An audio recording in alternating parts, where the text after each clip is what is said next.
আমাদের মসজিদে ছাদে ওঠার পরে আমাদের প্রথম নজরে পড়ে মসজিদের পানির ট্যাঙ্কে। পানির ট্যাঙ্ক খুলে দেখি পানির ট্যাঙ্ক অনেক অপরিষ্কার হয়ে গিয়েছে। পানির ট্যাঙ্কের এই অবস্থা দেখে আমি সাথে সাথে চলে যাই পিওর ট্যাঙ্ক বিডি ফেসবুক পেজে, কারণ তাদের কাছে পাওয়া যাচ্ছে পানির ট্যাঙ্ক ক্লিন করার জন্য একটি প্রোডাক্ট। দেন আমি তাদের সাথে কথা বলে এই প্রোডাক্টটি অর্ডার করে দিই। প্রোডাক্টটি অর্ডার দেওয়ার পর আমরা 72 ঘন্টার ভিতরে প্রোডাক্টটি হাতে পেয়ে যাই। প্রোডাক্ট হাতে পাওয়ার পরে আমরা ট্যাঙ্কি ক্লিন করার জন্য কাজ শুরু করে দিই। আর হ্যাঁ, আজকে আমাকে হেল্প করতেছে নাজমুল এবং আরিফ ভাই। তো প্রথমে আমাদের পানির ট্যাঙ্ক থেকে সম্পূর্ণ পানি বের করে নিতে হবে এবং ট্যাঙ্কির নিচে যে পানিগুলো থাকে সেইগুলোকেও আমরা খুব সুন্দরভাবে এখান থেকে বের করে নেব মগের সাহায্যে অথবা ফোমের সাহায্যে।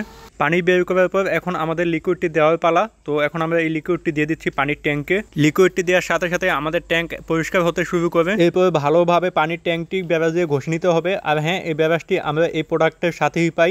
যাই হোক, ঘষা শেষে এখন আমাদের পানি দেওয়ার পালা। পানি দিয়ে দেখবো আসলে আমাদের ট্যাঙ্কিটা কতটুকু পরিষ্কার হয়েছে। পানি দেওয়ার সাথে সাথে আমরা অবাক হয়ে যাই, এ দেখে একদম নতুনের মতো পরিষ্কার হয়ে যাচ্ছে। তো তারপরে আমরা সুন্দরভাবে চারপাশে পানি দিয়ে দিই। পানি দিয়ে আমরা আমাদের ট্যাঙ্কিটা সুন্দরভাবে পরিষ্কার করে নিই। তো ট্যাঙ্কটি পরিষ্কার করার পর আমরা নিজেরাই অবাক হয়ে যাই, এরকম একটি পুরাতন ট্যাঙ্ক থেকে আমাদের ট্যাঙ্কটি হয়ে গেল সম্পূর্ণ নতুন এবং চকচকা।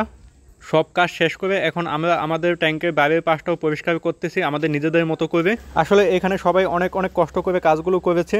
তো দেখা হবে নতুন কোনো ভিডিওতে। সেই পর্যন্ত সবাই সুস্থ থাকবেন, ভালো থাকবেন। আল্লাহ হাফেজ।